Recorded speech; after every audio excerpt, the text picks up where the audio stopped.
الحمد لله نحمده ونستعينه ونستغفره ونؤمن به ونتوكل عليه ونعوذ بالله من شرور أنفسنا ومن سيئات أعمالنا من يهده الله فلا مضل له ومن يضلله فلا هادي له ونشهد أن لا إله إلا الله وحده لا شريك له ونشهد أن سيدنا ونبينا وحبيبنا وشفيعنا محمد صلى الله عليه وسلم عبده ورسوله أما بعد فأعوذ بالله من الشيطان الرجيم بسم الله الرحمن الرحيم هو الذي بعث في الأميين رسولا منهم يتلو عليهم آياته ويزكيهم ويعلمهم الكتاب والحكمة وإن كانوا من قبل لفي ضلال مبين صدق الله العلي العظيم وقال النبي صلى الله عليه وسلم إن العلماء ورثة الأنبياء وإن الأنبياء لم يورثوا دينارا ولا درهم ولكن ورثوا العلم فمن أخذه أخذ بحظ وافر أو كما قال صلى الله عليه وسلم وقال النبي صلى الله عليه وسلم بعثت معلما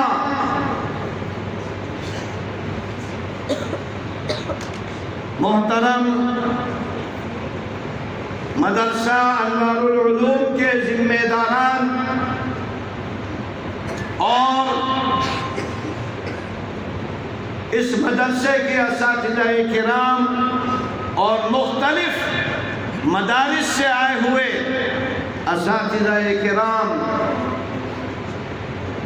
اور یہاں بیٹھے ہوئے ہمارے دینی اور ایمانی بھائیوں اور عزیز طلبہ، آپ تقریباً مغرب سے یہاں کا پروگرام دیکھ رہے ہیں، سن رہے ہیں، اور 4 طلبہ جنہوں نے تکمیل حفظ قرآن کیا، ان کی تکمیل کو سنا اور ان کے ساتھ جو اعزاز و اکرام کیا گیا وہ بھی آپ نے دیکھا۔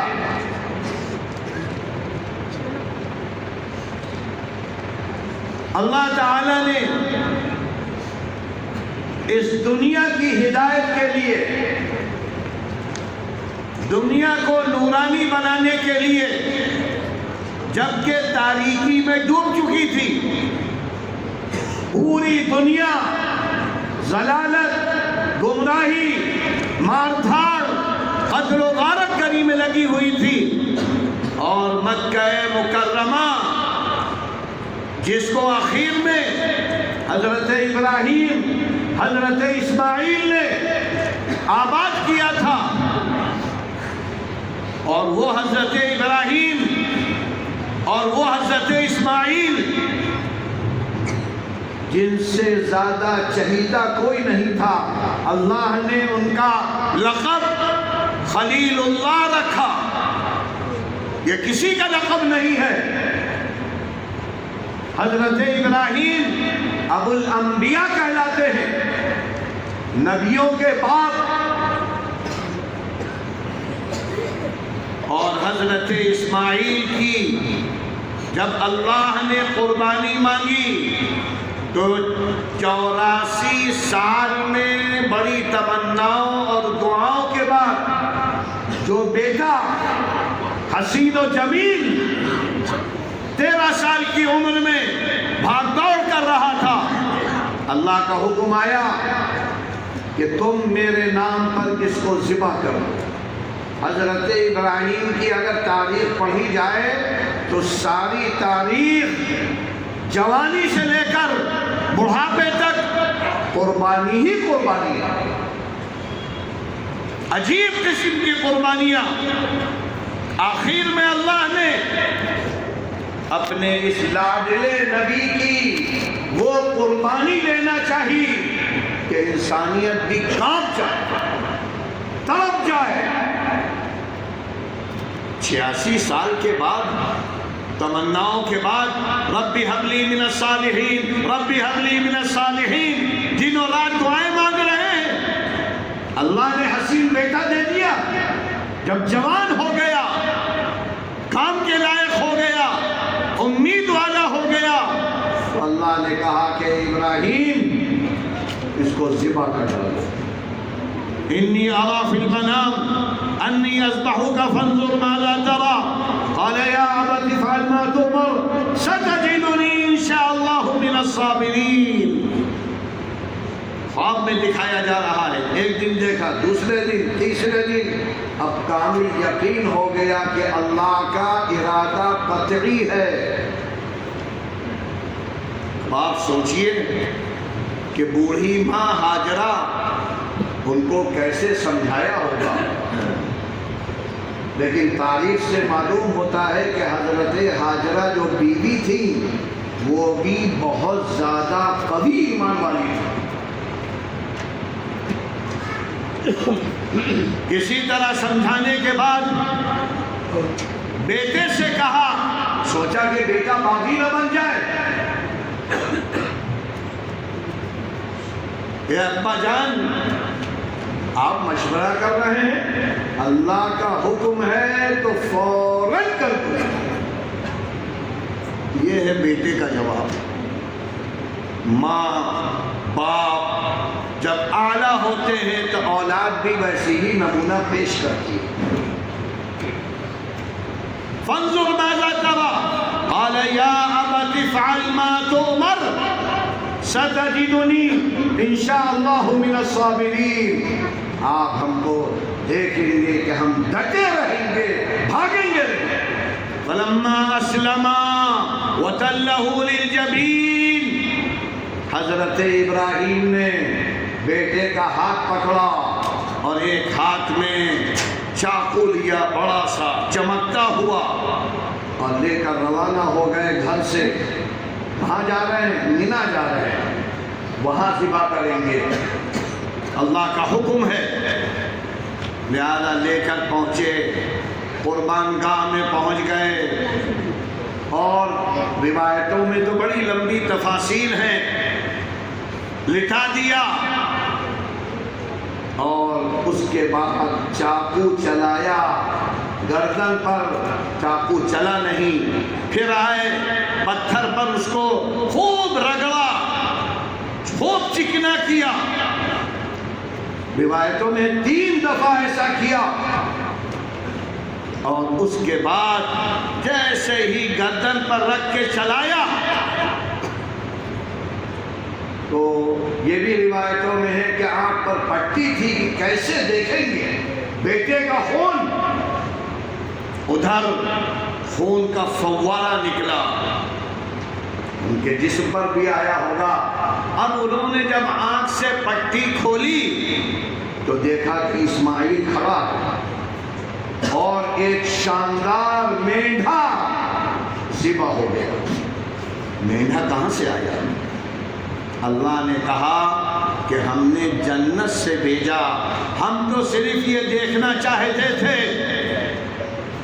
کہ ہمارا یہ لاڈلا کتنی قربانی پیش کر سکتا ہے، اور اس نے آخری قربانی پیش کر دی۔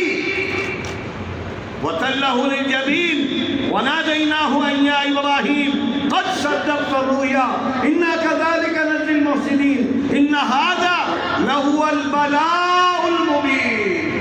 اللہ کہہ رہا ہے بہت بڑی آزمائش تھی جس میں کامیاب ہو گئے۔ اور قرآن میں تو ایک جگہ اللہ نے کہا وَإِذِ ابْتَلَىٰ إِبْرَاهِيمَ رَبُّهُ بِكَلِمَاتٍ فَأَتَمَّهُنَّ، اللہ نے ابراہیم کو بہت سی چیزوں میں آزمایا اور ابراہیم کامل اترا۔ یہ ہے تاریخ قربانی کی۔ تو ابراہیم اور اسماعیل کی اولاد مکے میں رہتی تھی۔ آپ سوچئے کہ اس وقت کیا حالت ہوگی ایمان کی، لیکن آہستہ آہستہ جب تعلیمات اسلامی سے لوگ دور ہوتے چلے گئے، دینی تعلیم کو چھوڑتے چلے گئے، تو پھر مکہ اندھیرے میں ڈوب گیا۔ نبی کی اولاد، نبی کے خاندان والے اللہ کے باغی بن گئے، نافرمان بن گئے، اور کعبے کے اندر 360 سے زیادہ بت اور پوری طرف ایک بتوں کا۔ پھر جنگیں ہوئی، لڑائیاں ہوئیں، 40 سال تک ایسے تاریک حالات میں اللہ نے سوچا کہ دوبارہ دنیا کو نور ہدایت سے منور کر۔ لہذا اللہ کے رسول صلی اللہ علیہ وسلم کی 9 ربیع الاول کو صبح صادق کے بعد ولادت ہوئی، اور ولادت جب ہوئی ہے تو حضرت آمنہ فرماتی ہے کہ میرے اندر سے ایک ایسا نور نکلا جس سے شام کے سارے محلات روشن ہو گئے۔ ایوان کسریٰ کے کنگورے سے ڈھا گئے۔ اللہ نے کرشمہ دکھایا، معجزہ دکھایا، اور اس کے بعد پوری ایک تاریخ ہے اللہ کے رسول کی۔ اور پھر 40 سال کے بعد اللہ نے غار حرا میں جب اللہ کے رسول تڑپتے تھے، کوئی چاچا ہے، کوئی ماما ہے، آپس میں لڑ رہے ہیں، بتوں کی پوجا پاٹ کر رہے ہیں، آپ کے اندر کیسی بے چینی۔ 6 مہینے آپ اتنے بے چین رہے، گھر چھوڑ دیا، غاروں میں رہ رہے ہیں، بیابانوں میں رہ رہے ہیں، ایک دم سے آپ ایک غار میں، غار حرا جو کہلاتا ہے، اس کے اندر تھے۔ چھوٹا سا غار ہے، 6 فٹ کا بھی نہیں ہے کہ آدمی آسانی سے کھڑا نہ ہو سکے، اسی میں رات کے اندھیرے میں تھے۔ ایک دم سے کوئی اندر آیا اور آتے ہی اس نے کہا اقرأ۔ آپ نے کہا ما انا بقاری، روایتوں میں ہے بخاری مسلم کی کہ اس شخص نے آپ کو گلے سے لگایا، معانقہ کیا، اور ایسا معانقہ کہ معلوم یہ ہوتا تھا کہ یہ پسلیاں ٹوٹ جائیں گی۔ پھر اس نے چھوڑا، اور چھوڑتے ہی پھر کہا اقرأ، ارے کیوں نہیں پڑھتے ہو؟ پھر آپ نے وہی جواب دیا ما انا بقاری۔ 3 دفعہ یہ باتیں ہوئیں، اور پھر چوتھی مرتبہ اس نے کہا اقرأ بسم ربک الذی خلق، خلق الانسان من علق، اقرأ وربک الاکرم الذی علم بالقلم، علم الانسان ما لم یعلم۔ یہ جیسے ہی اس نے کہا، آپ بھی اپنی زبان سے کہنے لگے، کیونکہ کوئی بھی ان پڑھ ہو، آپ اس کو کتاب دکھائیے نہیں پڑھ پائے گا، زبانی پڑھائیے پڑھ دے گا۔ تو حافظ ابن حجر وغیرہ نے یہ بات لکھی ہے کہ جو آیا تھا وہ جنت کے مخمل پر یہ آیتیں لکھ کر کہہ رہا تھا پڑھو پڑھو پڑھو، اور آپ کہہ رہے تھے ماں نبی خالی پڑھا ہوا نہیں۔ زبانی نہیں بتا رہا تھا، اس لیے کہ اگر اس کے پاس کوئی چیز نہ ہوتی تو اللہ کے رسول کا جواب دوسرا ہوتا، کیا پڑھوں؟ یہ نہیں کہا آپ نے کیا پڑھوں، لاؤ دکھاؤ کیا پڑھوں، آپ نے کہا میں پڑھا ہوا نہیں ہوں، یہ ہم کو نہ دکھاؤ۔ اور اس کے بعد جب پڑھا تو قرآن کا جلال دیکھیے، اللہ کے رسول کا 2 مرتبہ سینہ چاک کیا گیا تھا، کلیجہ نکالا گیا تھا، آب زمزم سے اس کو دھویا گیا تھا، جنت کے تشت میں رکھ کر۔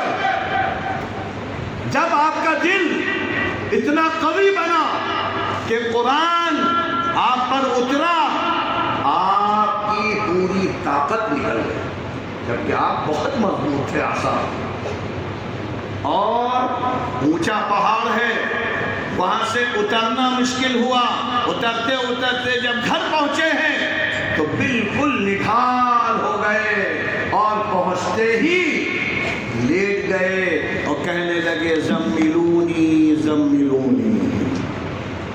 حضرت خدیجہ کہیں ہوں گی، کملی اڑاؤ، چادر اڑاؤ، چادر۔ حضرت خدیجہ بھاگتی ہوئی آئی، کیا ہو گیا؟ اور اس کے بعد آ کر آپ کو چادر اڑا دی۔ تھوڑا وقت گزرا تو آپ کی جو کپ کپی تھی وہ ختم ہوئی۔ پھر حضرت خدیجہ نے کہا کیا بات پیش آ گئی، کیا ہو گیا؟ تو اللہ کے رسول نے پورا غار حرا کا واقعہ بتلایا، اور پھر حضرت خدیجہ نے کہا گھبرائیے نہیں، پریشان نہ ہو، ہمارا بھائی ورقہ ہے، اس کے پاس چلیں گے، اس سے پوچھیں گے یہ کیا بات ہے، کیونکہ وہ تورات و انجیل کا بڑا ماہر ہے، بوڑھے تھے بہت۔ حضرت خدیجہ اپنے بھائی ورقہ کے پاس لے کر گئیں، اور اللہ کے رسول سے پوری باتیں ہوئیں، اور ورقہ نے ساری باتیں سننے کے بعد کہا کہ تمہارے پاس وہ آیا تھا جو عیسیٰ اور موسیٰ کے پاس آتا تھا، ھذا الناموس الذی جاء عیسیٰ و موسیٰ۔ اور پھر کہا اے محمد عربی، اللہ نے آپ کو نبی بنا دیا ہے، اور اگر میں زندہ رہا تو آپ کی بہت مدد کروں گا۔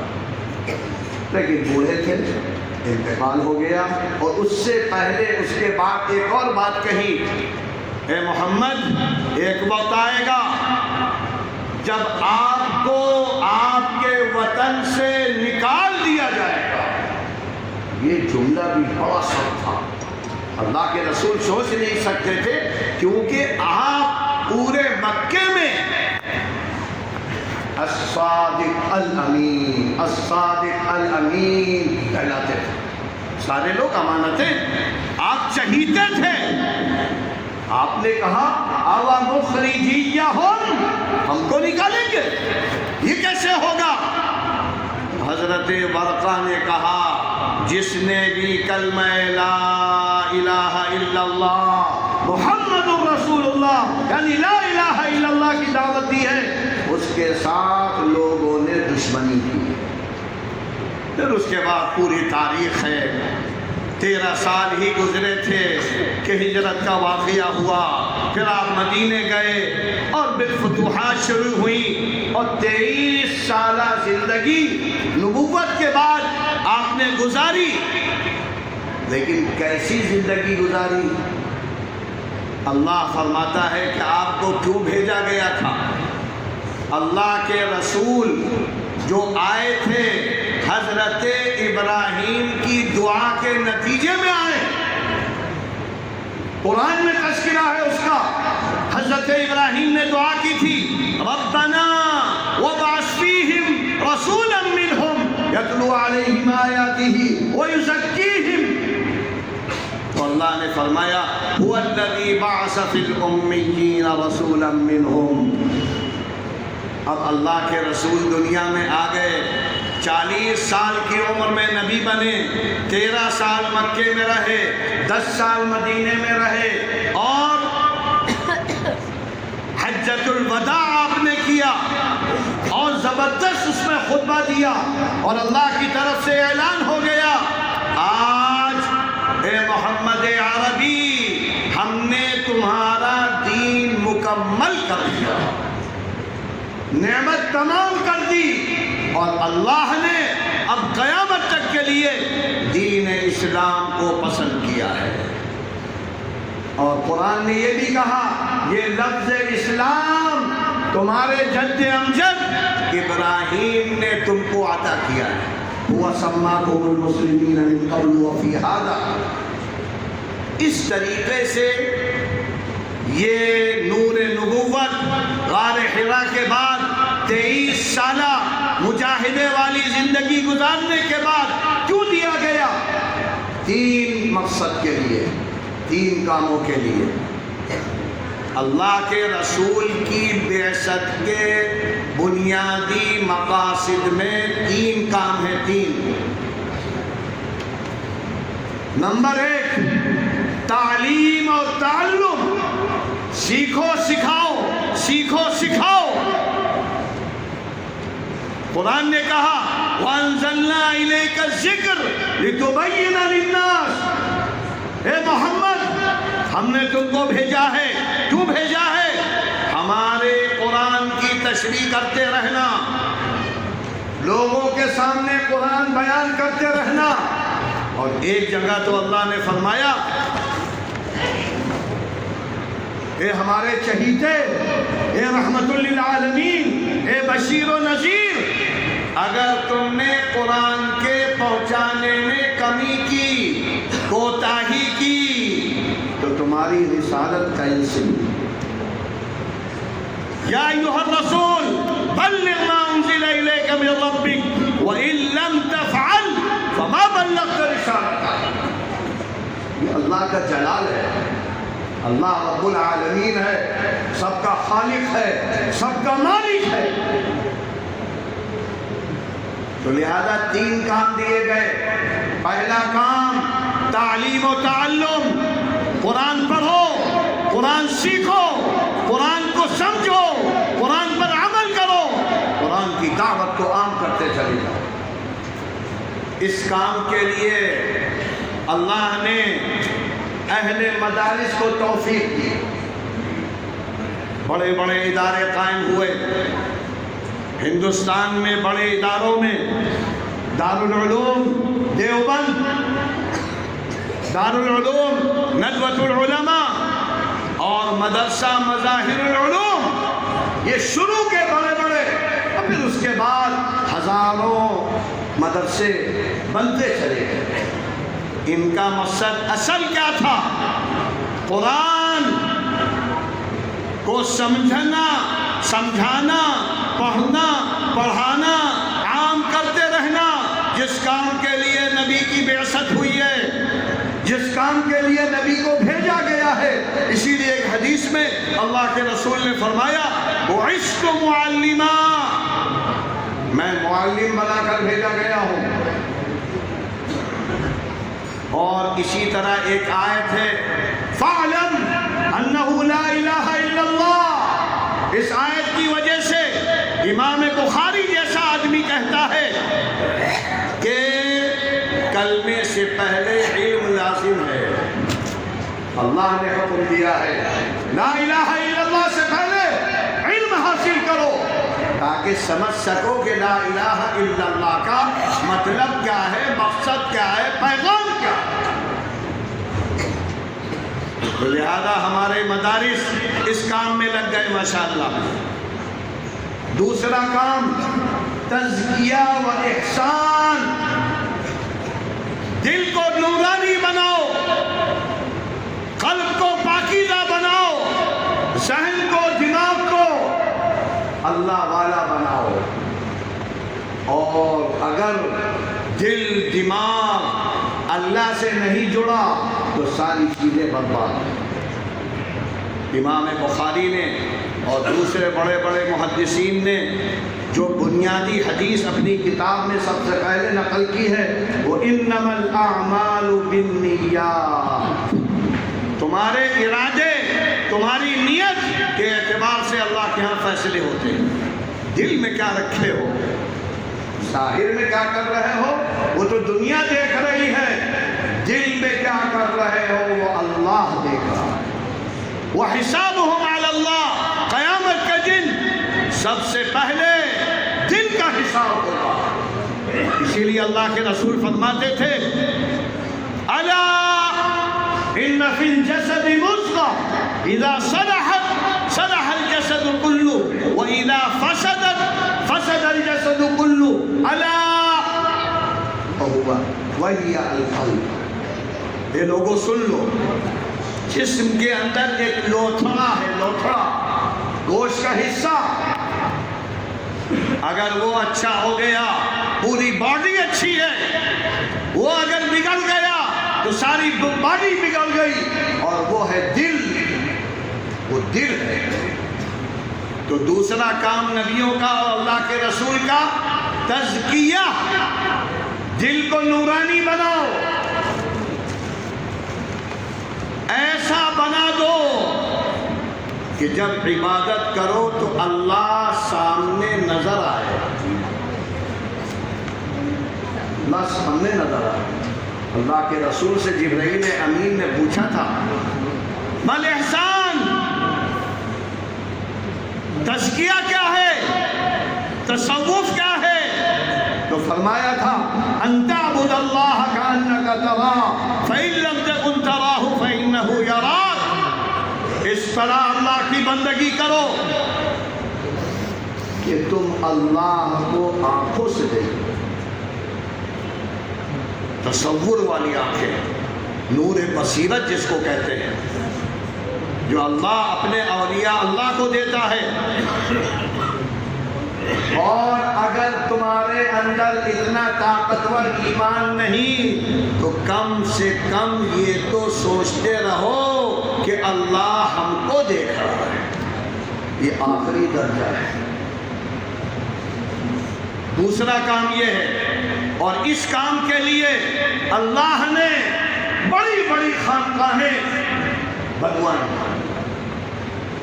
ان خانقاہوں کا مقصد یہ تھا ایسا مجاہدہ، ایسی قربانی کہ دل نورانی بن جائے۔ خانقاہیں تقریباً مٹ چکی ہیں، ختم ہو چکی ہیں،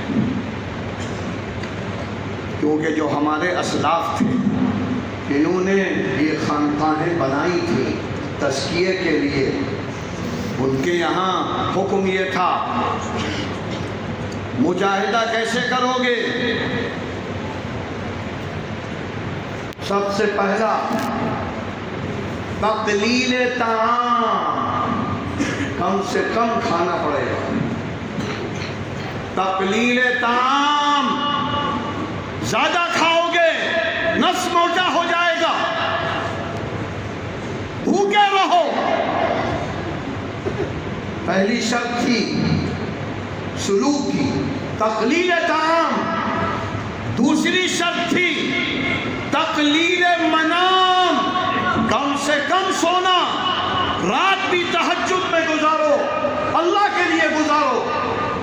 اور تیسری شرط تھی تقلیل کلام، کم سے کم بولنا، زبان سے صرف اللہ اللہ نکلے اور کچھ نہ نکلے۔ یہ تین چیزیں تھیں جس کی وجہ سے بڑی بڑی خانقاہیں قائم ہوئیں، لیکن افسوس اب خانقاہوں میں ان تینوں کے الٹا ہو رہا ہے، الٹا۔ اب تقلیل طعام کی جگہ تکثیر طعام، کھاتے رہو بس، افطاری کے بعد سحر تک کھاتے کھاتے مر جاؤ وہ ٹھیک ہے۔ دوسرا تکثیر کلام، ٹولیاں بیٹھی ہوئی ہیں خانقاہوں میں، باتیں، اور باتوں میں غیبتیں، غیبتوں کی مجلس، اور غیبتیں سب سے بڑی حرام خوری ہے۔ مردار کا گوشت کھانا ہے، اپنے بھائی کا، مرے ہوئے کا، جہاں دیکھ لیجئے یہاں بیٹھے ادھر بیٹھے 4 تولیاں لگائے ہیں، بس ان کی غیبت ان کی غیبت، ادھر کا تبصرہ ادھر کا تبصرہ۔ اور تیسری چیز تقلیل منام کی جگہ تکثیر، یا تو بکواس کی یا سوتے چلے گئے، یہ ہو رہا ہے۔ وہ خانقاہوں والا نظام تقریباً ناپید ہے یا بہت کم ہو گیا۔ تیسری چیز دعوت و تبلیغ، یہ دین قیامت تک کے لیے آیا ہے، ہر انسان کے لیے آیا ہے۔ دعوت و تبلیغ کرتے رہنا۔ اگر تم نے دعوت و تبلیغ کو ترک کیا تو تمہارا حشر بھی وہی ہوگا جو یہود و نصارہ کا ہوا تھا، تم بھی ملعون بن جاؤ گے۔ لعن الذین کفروا من بنی اسرائیل علی لسان داؤد وعیسی ابن مریم ذلک بما عصوا وکانوا۔ پوری آیت ہے جس میں کہا گیا ہے کہ پہلے تو لوگ دعوت دیتے رہے، اور جب مان نہیں رہے لوگ تو انہی کے ساتھ اٹھنا بیٹھنا کھانا پینا اور دعوت کا کام ختم کر دیا۔ تو اللہ کہتا ہے کہ جو ایسا کرے گا وہ اللہ کی لعنت اور غضب کا مستحق۔ ماشاءاللہ دعوت و تبلیغ کا کام بھی خوب چل رہا ہے، لیکن صرف مسلمانوں میں چل رہا ہے، جبکہ دعوت و تبلیغ کا پہلا کام کافروں میں کرنا تھا، جو اللہ کے رسول نے کیا۔ کافروں کو دعوت دو، نافرمانوں کو دعوت دو، باغیوں کو دعوت دو، اسلام سے ٹکر لینے والوں کو دعوت دو، اور اس کے بعد پھر اپنے مسلمانوں کی اصلاح کرو۔ ان کو اصلاح کرنا ہے، جو غلط راستے پہ لگ گئے ہیں ان کی اصلاح کرنی ہے، تو مسلمانوں میں اصلاح کا کام ہوگا، اور کافروں کو دعوت الی الاسلام دی جائے گی۔ یہ بھی ہم نے چھوڑ دیا۔ دعوت اصلاح ماشاءاللہ تبلیغی جماعت بہت بڑے پیمانے پہ کر رہی ہے، بہت اچھی طرح کر رہی ہے، اور اس کا نتیجہ یہ ہے کہ ہماری ہزاروں لاکھوں مسجدیں آباد ہیں۔ یہ تبلیغی جماعت کی محنت ہے، اگر وہ بھی نہ ہوتی تو مسجدوں میں الو بول رہے ہوتے ہیں، ہم خود مسجدوں کو ویران کرنے والے بن جاتے ہیں، اور بن گئے ہیں۔ مسلم محلوں میں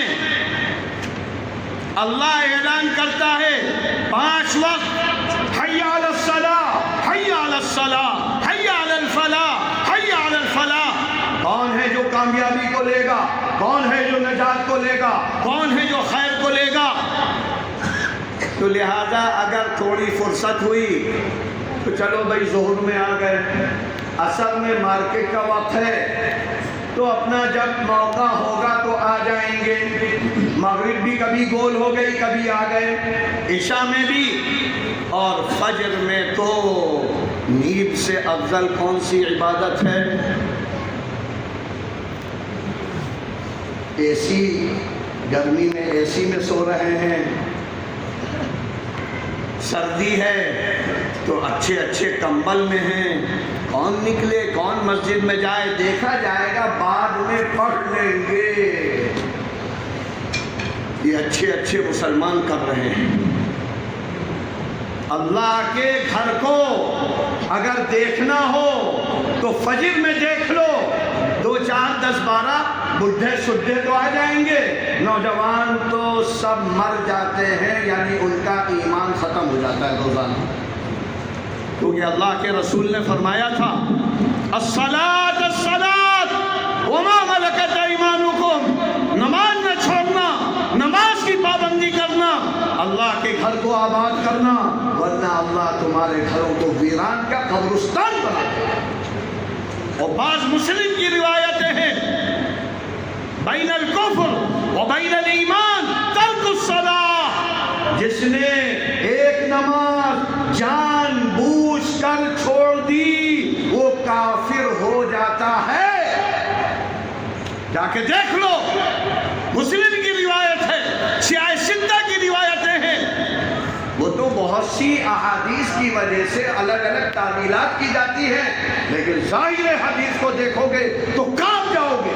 اور کہیں فرمایا گیا نمازوں کو چھوڑنے والے اللہ کے سب سے بڑے جو باغی گزرے ہیں ان کے ساتھ ان کا حشر ہوگا۔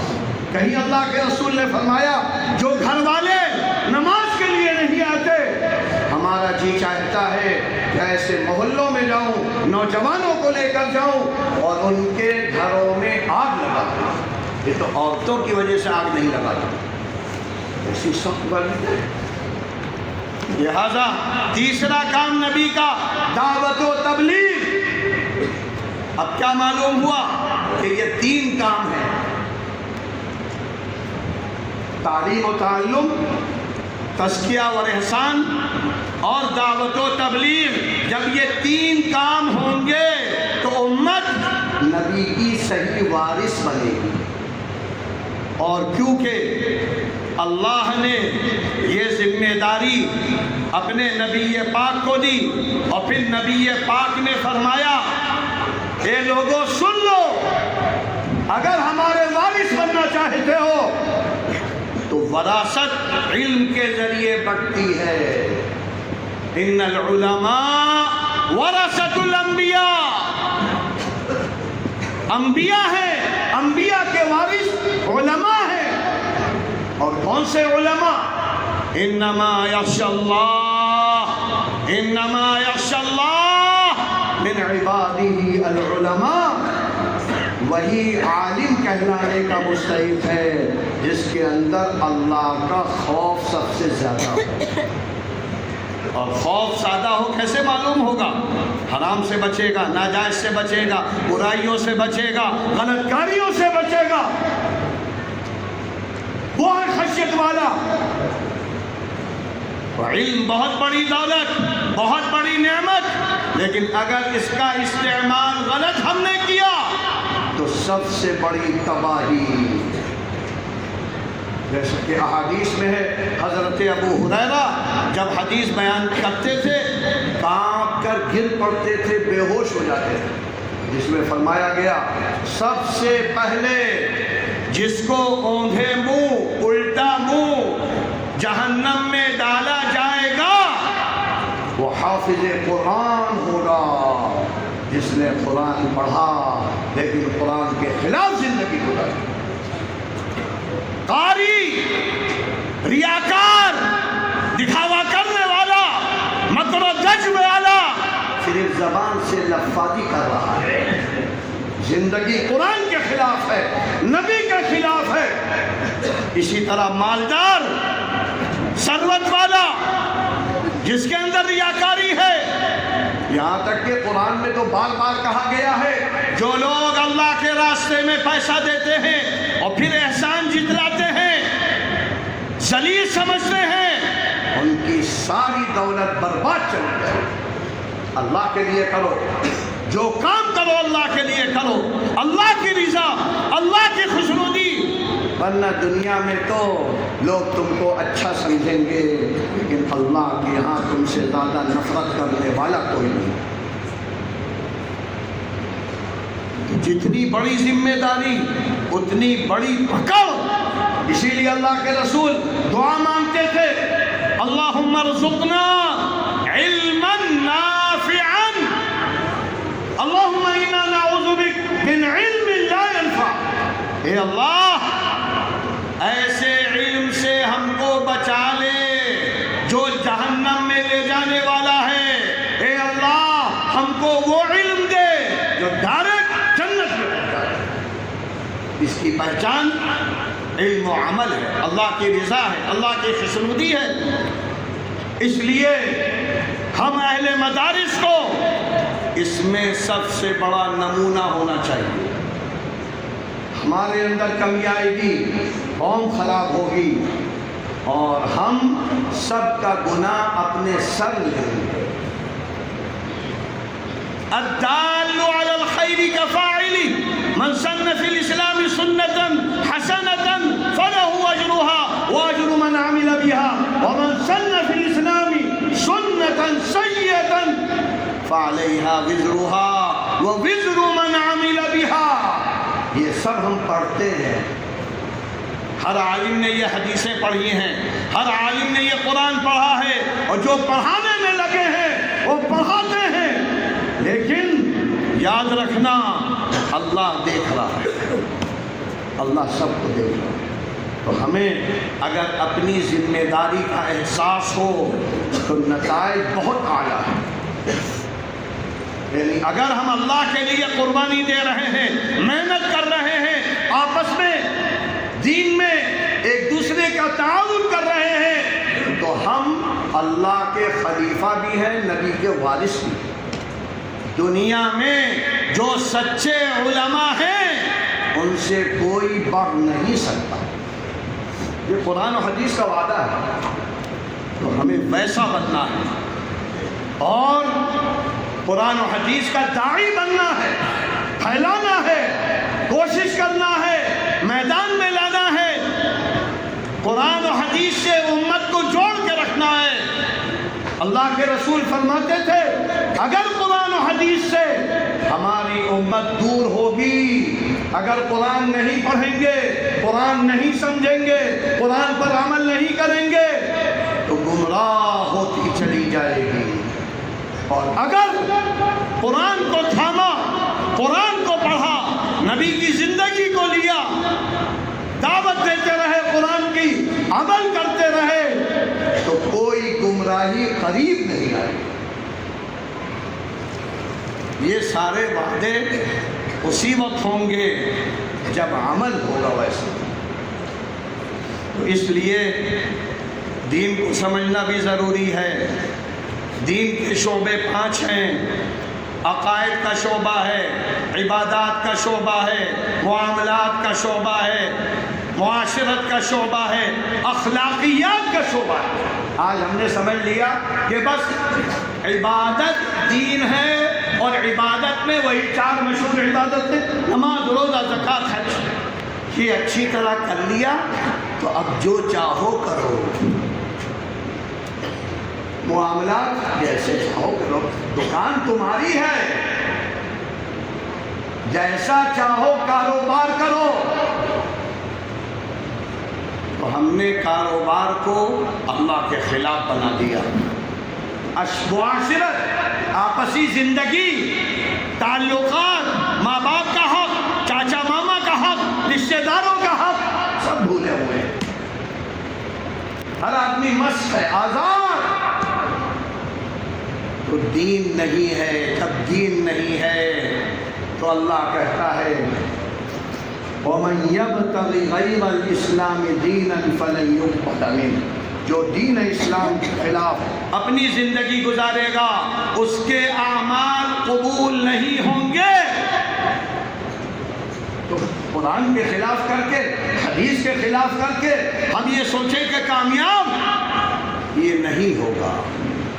اور جیسا کرو گے اللہ کہتا ہے ہم آخرت میں تمہارے ساتھ تمہارے ایمان و عمل کی بنیاد پر معاملہ کریں گے۔ فَمَن يَعْمَلْ مِثْقَالَ ذَرَّةٍ خَيْرًا يَرَهُ وَمَن يَعْمَلْ مِثْقَالَ ذَرَّةٍ شَرًّا يَرَهُ۔ رائی جو سب سے باریک دانہ ہوتا ہے، رائی کے دانے کے برابر اگر تم نے کوئی عمل کیا ہے صبح و شام، اللہ کہتا ہے میدان حشر میں تمہارے سامنے لائیں گے، اور دیکھنے والا اللہ ہوگا، انبیاء ہوں گے، شہداء ہوں گے، صالحین ہوں گے، ساری دنیا ہوگی، تمہارے بیٹے ہوں گے، تمہارے پوتے ہوں گے، تمہارے مریدین ہوں گے، اور تمہارا پورا پورا نقشہ کھینچا جائے گا۔ کیسی ذلت ہوگی۔ محلے میں کوئی کہہ دے یہ چور ہے، فلاں ہے، آدمی مر جاتا ہے، اور اللہ کے میدان میں رات میں یہ کیا، تنہائی میں یہ کیا، یہ بدمعاشی کی، اللہ سے ڈر نہیں رہے تھے، چھپ کر رہے تھے، تو اللہ سے کہاں چھپو گے؟ اللہ کے جو فرشتے ہیں، بلکہ اللہ خود براہ راست سب کو دیکھ رہا ہے، ایک ایک عمل دیکھ رہا ہے۔ یہاں تک کہ اللہ نے کہا ہے یہ تمہاری جو باڈی ہے میموری یہ بولے گی، جو کیا ہے وہ بولے گی، آنکھ بولے گی، کان بولیں گے، ناک بولے گی، سر بولے گا، یہاں تک کہ ہوائیں بولیں گی، فضائیں بولیں گی، زمین بولے گی۔ اس زمین پر یہ کیا، اس زمین پر یہ کیا، رات میں یہ کیا، دن میں یہ کیا۔ اور آج ان باتوں کو سمجھنے کے لیے ماشاءاللہ سائنس نے اتنی ترقی کی ہے کہ اب تو 100% اس پر ایمان ہے۔ لوہا بول رہا ہے نا، موبائل میں کیا بول رہا ہے؟ کیمیکل بول رہا ہے، لوہا بول رہا ہے، لہریں بول رہی ہیں اور سارا ریکارڈ جمع ہے۔ یہ تو اللہ نے انسانوں کو طاقت دے دی، تو اللہ کی طاقت تو کیسی ہے آدمی سوچ نہیں سکتا، اور یہ ہوگا۔ اس لیے ہمیں چاہیے کہ دین کو سمجھیں، نبی کو سمجھیں، اور سمجھ کر اپنی زندگی کی اصلاح کریں، اپنے کو صحیح بنائیں اور اپنی آل اولاد کو بچائیں جہنم کی ہولناکیوں سے۔ جہاں پر اللہ کہتا ہے اگر تم نے دنیا میں غلط کر کے آئے ہو تو آخرت میں تم پر رحم دل فرشتے بھی رحم نہیں کریں گے۔ ملائکۃ غلاظ شداد سخت ہو جائیں گے، پھینک دیں گے تم کو، اس لیے کہ اللہ کا آرڈر ہے، لا یعصون اللہ ما امرہم ویفعلون ما یؤمرون۔ اس لیے ہم سب کو چاہیے کہ اللہ نے ہم کو مدرسے سے جوڑا ہے، دین سے جوڑا ہے، مسجد سے جوڑا ہے، تو ہم حقیقی معنوں میں اللہ والے بنے، اور اللہ والا جو بنے گا دنیا میں عزت، دنیا میں چین، دنیا میں سکون، اور مرتے ہی جیسے ہی قبر میں گڑھے میں ڈالے جاؤ گے تو جنت کی کھڑکیاں کھل جائیں گی تمہارے قبر کے اندر، تو کتنا مزہ آئے گا۔ اور اگر ایسا نہیں کیا تو جیسے ہی تمہارے لڑکے آل اولاد رشتے والے قبرستان میں پھینک کر جائیں گے تو زمین کہے گی آؤ ہمارا لقمہ بنے، بڑے اکڑ اکڑ کے چلتے تھے، آج تم کو پیس دیں گے، اور پیسنے کے بعد اژدہے، سانپ، بچھو مسلط ہو کر رہیں گے۔ یہ اللہ کے رسول نے جن کو عذاب قبر اللہ نے آنکھوں سے دکھا دیا، جنت دیکھی، دوزخ دیکھی، یہ ساری تعلیمات۔ اس لیے ہم کو چاہیے کہ ہم ان مدرسوں سے روشنی حاصل کریں، قرآن پڑھیں، بچوں کو پڑھائیں، کم سے کم گھر میں ایک تو حافظ عالم مخلص پیدا کر دو، ورنہ کیا جواب دو گے؟ اللہ کہے گا لڑکے ہم نے دیے، لڑکی ہم نے دی، اور دوسری چیزوں پہ لگائے رہے، قرآن نہیں سمجھنا چاہتے، قرآن پر عمل کرنا نہیں چاہتے۔ یہ جو 4 بچے ہیں ماشاءاللہ اللہ نے ان کو توفیق دی، ان کے گھر والوں کو توفیق دی، اور آج آپ نے دیکھا ان کا بہت ہی معمولی اعزاز ہوا ہے، بہت معمولی، ہار پہنا دیا، نوٹ دے دیے، یہ ان کے لیے کیا ہے؟ کچھ بھی نہیں ہے۔ اللہ کے خزانوں میں ان کے لیے جو